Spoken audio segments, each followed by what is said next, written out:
31 years after her son vanished, someone tells cops to go to KFC in Connecticut.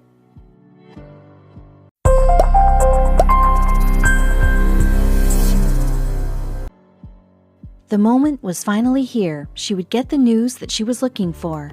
The truth was close. Lynette felt that what she had endured was something that no mother should ever have to. She had never thought that this would happen to her. She didn't wish this on her worst enemy. She got to the Connecticut airport, which was so far away from her hometown in Canada. She was at the airport, and now she would have her answers. The anticipation was 31 years worth. Lynette got to a dollar store in Islington Avenue. It was a hot day outside, being June. She was going there to pick up her son from his father, who said they'd meet her there at 4 in the afternoon. The year was 1987. Jermaine's parents separated when he was very young. Even with shared custody, he was overall a joyful boy without anything wrong with him. Lynette's world was always lit up when she saw her baby smile. But she didn't know what would happen next. Since Jermaine was with his father, Lynette could do all the things that were harder with a child. She ran errands like grocery shopping. She still thought about her child even when he was away. She saw a stuffed toy that reminded her of him. It was a cute lion plush with her boy's brown eyes. She was happy at the moment, but didn't know what was to come. She couldn't help but stare at the clock. It was just past 4 p.m. now. She then noticed that a family across the street were walking down the road. They were all happy together. She noticed that the small boy on top of the father's shoulders reminded her of Jermaine. She smiled at the family as they walked past. The time was now 4:09. As it kept getting further from their arranged pickup time, she began to feel a knot in her stomach. It was now 4:20, and she could feel her pulse racing. Alan and Jermaine were nowhere to be seen, and she started worrying over the welfare of her boy. She felt herself lose her balance and fall over, dropping the plush animal on the concrete. When she realizes what happened, she sprints to her car and gets in. She fumbles with her phone and calls the police and puts her car in gear, speeding off and leaving the cute fluffy animal on the cold ground. Lynette's home is quieter than a whisper. She sits on her kitchen chair with a tear-stained face and a pounding headache. 2 days had passed since she had dialed 911 in her car, where she had been waiting excitedly for her child and to show him what she had bought for him. It had now been a few months since the incident outside the dollar store. The police had done a thorough search for her boy, but came up empty-handed. Lynette was inconsolable. Time kept turning, and Lynette found herself sitting, crying on her son's 25th birthday, in her house all alone. What had happened, not knowing, made it so much worse.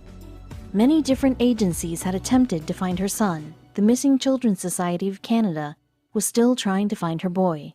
Even with just a few photos and memories to remember Jermaine by, she was still determined as ever. She was suspicious of her estranged husband stealing away her child and moving them both to America, but there was nothing to back it up. Soon, though, there would be a surprising break in this long-winded and heart-wrenching case. Even in the U.S., resources were allocated to finding Jermaine. The Charlie Project is a database that logs every missing child or adult that might be in America. Even with all of this, there is no evidence to go on, but one person out there was dedicated to finding Jermaine, no matter what the cost, and he would let nothing stop him. Ted Davis, a retired police officer, worked with the Missing Children Society of Canada for 30 years and had met Lynette to talk about her son. Seeing the pain in her heart, he swore that he'd find out what happened to her boy. With Ted now involved, there was a huge break in the case after 3 decades of no leads at all. The 30-year-old case was about to have some light shed on it. That same year, Ted had attended a conference alongside members of the Toronto Police and representatives of the United States. When at the event, the attendees started to discuss Jermaine's disappearance, which ultimately sparked further interest. As Ted left the conference, little did he know investigators would have some fresh leads to follow. By the end of summer 2018, investigators had got in contact with numerous people who were Alan's acquaintances. With each person they spoke to, investigators hoped they would be able to get some vital information. Some suggested that Alan may have made his way 500 miles east of Toronto, residing in Connecticut. But it wasn't until they spoke to one of Alan's closest friends that they would land a crucial clue that would finally lead police to Jermaine. Supposedly, Alan had created a new name, a new alias, and a brand new identity, going by the name as Haley Randolph D'Souza. Police knew they were one step closer to finding out what happened to Jermaine. They searched official databases and social media, and finally they found a match. An elderly man and aged man living in Vernon, a town close to the Connecticut capital of Hartford. Could this be them? If so, does that mean Jermaine is alive? With the mystery finally about to be solved, investigators enlisted forensic experts to help join the case. They examined the driver's license photo that was on record for D'Souza's son. And slowly but surely, in October 2018, the team was able to confirm what they had all been hoping for, that D'Souza's son and Jermaine were probably the same. They had a match, but first, they had to catch Alan. Investigators were excited that they finally had some answers, but they knew they needed to make a move. They had to find Alan before it was too late. An anonymous source claimed Alan often spent his time at the local KFC. He was friends with the staff, and he sure did love the food. And so investigators set off to the KFC ready to bring Alan to justice and make him pay for his crimes. But would that be the case today? "This is the police," screams a member of the Connecticut Police Department as they race inside the KFC restaurant. The team scan the room looking for Alan, while startled and confused employees stand around. Then they noticed an elderly man sitting in the corner of the room. He put his hands up and the police immediately corner him, and the man confirms that he is the fugitive they're looking for. But where was Jermaine? Police suspected that back in 1986, Alan had fled Toronto with Jermaine and traveled to the United States, with the two reportedly sharing an apartment in Connecticut since 2004. Handcuffing Alan before leading him outside, the police hear a voice. "Dad?" Suddenly, a middle-aged man walks around the corner. A middle-aged man with big brown eyes, just like Jermaine. The father and son duo, unbeknownst to the son, lived a life of lies for decades and decades. After fleeing Canada, Alan had managed to acquire fake documents, residing in New York, North Carolina, and then settling in Connecticut. When living in Vernon, Alan found employment as a trucker and as an engineer, while Jermaine worked for the state. Little did Jermaine know his whole life had been a lie. All his life, Jermaine had questions about his mother.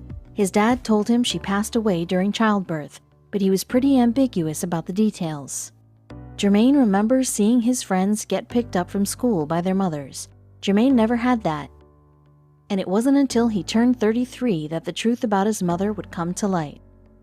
Standing and weeping in court as his father's lies and deceitfulness came to light, Jermaine sobbed into his tissue. How could his father do such a thing? His heart stops to hear that Alan would not be facing charges for kidnapping. Instead, he would be extradited to Canada to face further charges. As he steps out of court, Jermaine is lost for words, with thousands of questions running through his mind. A sudden realization hits him. His mother is in fact alive. Lynette is speechless. She has just got off the phone with Ted. They found Jermaine, her baby boy. He's alive. He's safe. She had been waiting for this moment for 31 years. Overwhelmed with emotion, Lynette breaks down, tears falling from her face. She's going to see her baby boy again. So Lynette had finally received the news that she'd been hoping and waiting for the last 3 decades. "Words can't express what I felt," she said at a press conference in 2018. The words, "Your son is alive, we've found him," that is breathtaking. The overjoyed mother then boarded a plane to Connecticut. She couldn't wait to reunite with her long-lost son. Standing in the pickup area at Connecticut Airport, Lynette is about to be reunited with her son after 30 years. She still can't believe it. What will he look like? Suddenly, a tall, dark figure appears, walking towards Lynette. Instantly, she recognizes the face and those big brown eyes. Her heart stops. It's her son. It's Jermaine. Running toward each other with tears streaming down their faces, Lynette and Jermaine crash into each other with a warm embrace.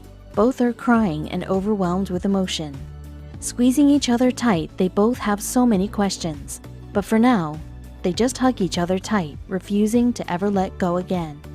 "I grabbed him and squeezed his head. I want to feel if he's real," she said through tears. "I touched him and I said, 'Oh my God, my baby.'" Although Jermaine had declined to give any public interviews as yet, Lyneth mentioned that he made a touching comment when they met.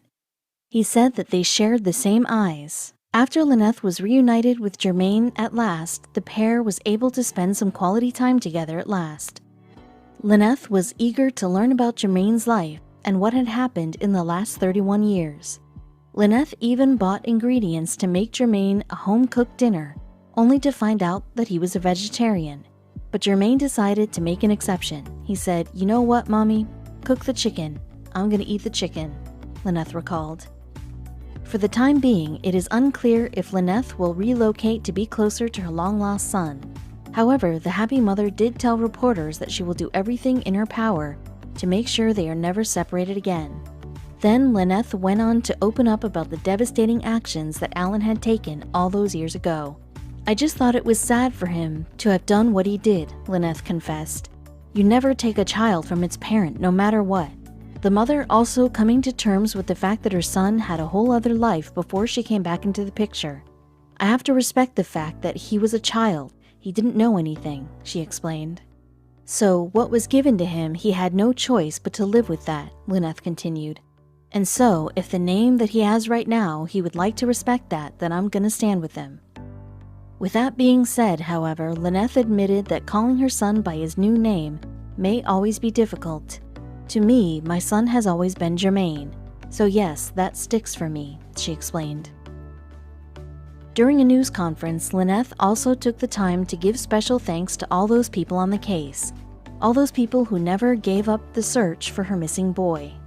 Lyneth made special mention of the MCSC and the authorities on both sides of the border. Furthermore, she hoped that her story might inspire other parents in her situation to never give up their faith. "I am the proof that after 31 long years of suffering, 31 long years, one should never give up," Lyneth explained. "But be patient, be strong, and believe that all things are possible and that anything can transpire." Meanwhile, John Durham, Connecticut's U.S. attorney, spoke about all of the investigators who had worked so long and hard to bring Jermaine home. After taking his son away from his mother, the defendant is alleged to have lived alive for the last 31 years in violation of numerous U.S. laws, Durham said in an official statement in 2018. "We thank the many law enforcement agencies in the U.S. and Canada that have investigated this matter, worked hard to apprehend this fugitive, and finally provided some answers to a mother who has suffered with her son's absence for too long." And according to the experts, Jermaine's disappearance is an exception to the rule in what is actually a surprising common crime. This is believed to be the longest case in North America, if possibly not the world, where an abducted child is reunited with a parent where they're both in safe condition, Banks